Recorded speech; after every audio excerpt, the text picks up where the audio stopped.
Who doesn't like a bit of Mads Mikkelsen in their lives? Well, for my next movie review, I thought I'd take a look at the recent Netflix original film Polar, which seemed to, at least from the trailer, echo a vibe similar to that of John Wick.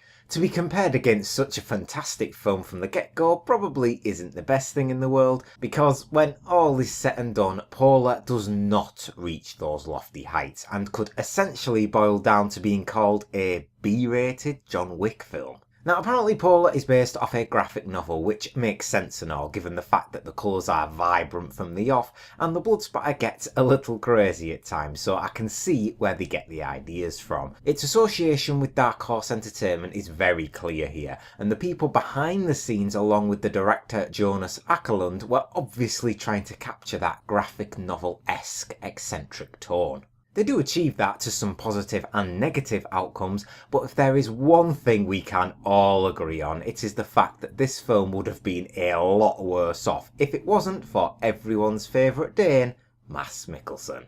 He really does prove to elevate everything that he touches. The Hannibal/Casino Royale star is easily the highlight, an outstanding cast member in the film, which in truth has just a lot of throwaway characters.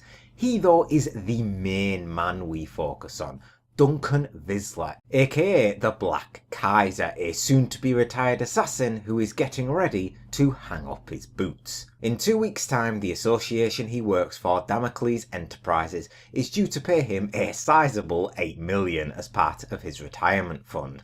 Only problem is, you guessed it, they aren't exactly happy with parting with such a substantial sum. Or to be exact, Mr. Blute, played by Matt Lucas, is the one not really happy about it. I'm not sure if he was looking to sell the company or just balance the books, because we never reference this scene again, but he feels like these old-timers and beat-up assassins aren't due to get their payday. He has one retiree murdered in the opening segment, which was awfully bad, by the way. Not a good way to start off your film. And soon things moved over to Duncan, where his payday was due to be much larger due to his acclaimed talent. If only Blute had listened to Catherine Winnick's Vivian, who was not given enough screen time, he could have avoided this entire ordeal. But these bad guys, you know, they can never get enough money in their hands. He could not bear the thought of paying the man his money and insisted to Vivian to send out that hit squad once more.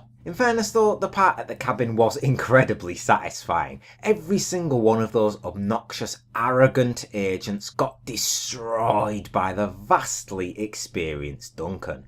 Even whilst naked he took out every one of them, and this bit where he used heat detection to catch the sense of breath was a smartly executed scene. I did enjoy that very much, but it was mostly pleasing because these idiots had it coming. They'd just been going house to house murdering anyone they found, so to see Duncan blaze through them so easily is most certainly a high point for this film.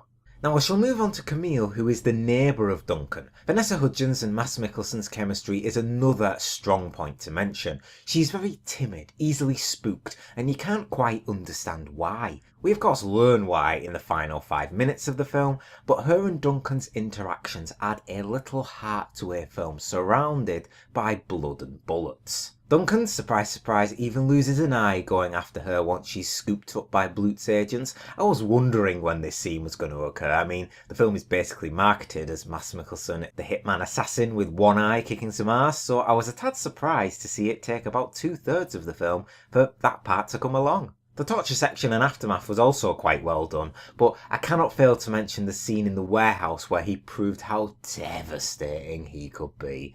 Using that tech in his gloves to wipe the floor with all of those agents in front of him was an awesome visual. Very impressive, in fact my number one part of the film, and he even still had a soft spot left for Vivian to not end her there and then. And remember, that was after she declined his proposition. Hey, who says assassins are heartless? Duncan. Duncan. My overall verdict for Polar is a 5 out of 10. I won't beat the pun to death of this film being polarising, but to many people that will just be the case. Some will like it and some will hate it. Me, it was just average, only held up by the main man himself. The main reason and appeal for me wanting to watch this was solely because I am a fan of Mads Mikkelsen. Simple as that. The man is an incredible actor, which I will reiterate, he improves everything that he touches. The film could have easily been a 3 or 4 with a different actor in the lead role, but Mads is just that damn good in what he does. I think the first bit, to be honest with you, was just very poor. The opening section I did not like, but slowly and steadily it began to improve on that opening downer. I think in fact everything after and including the shootout at the cabin was an improvement over the first bit.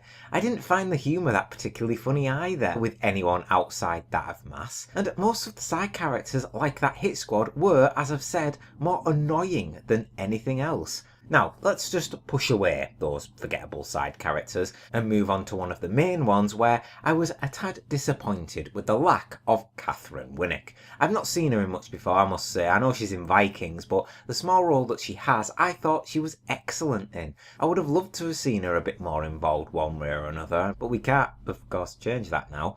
Excellent, but asterisk, not enough of her. Also, Blut was just abysmal. How is that guy in charge of anything? I will never know. Vivian was clearly the brains, but he was, let's say, incompetent is putting it lightly.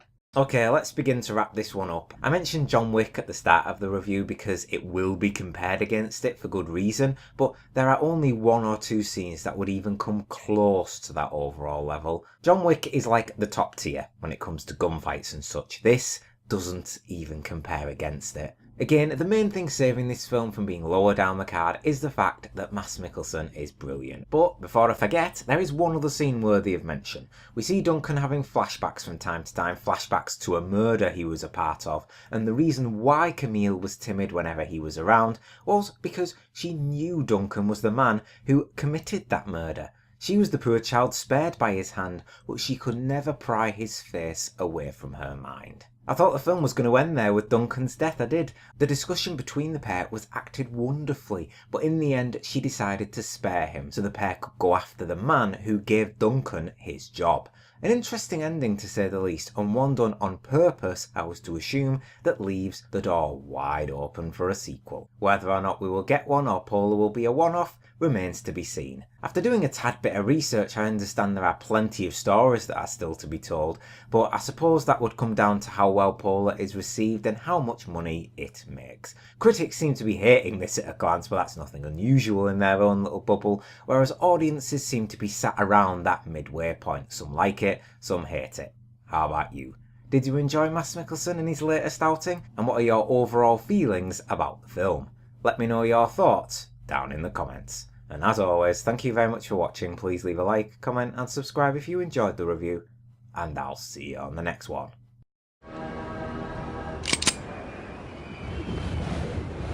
Fuck.